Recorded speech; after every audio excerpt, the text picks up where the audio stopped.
Hello, I am Andre, and in this video I want to present you a new feature improvement of split command in the 2023 version of SOFiSTiK reinforcement.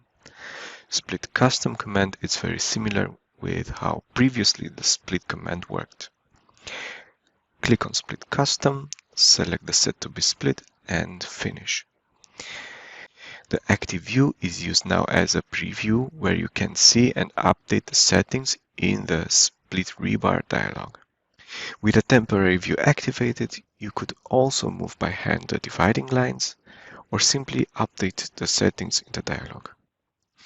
You can also choose now to constrain or not the split rebars. After the dividing lines are pointing the desired place to split the bars, you just must click OK. The dividing lines are removed to avoid populating the model with unnecessary elements. Thanks for your attention, give it a try and stay tuned for another one. Bye!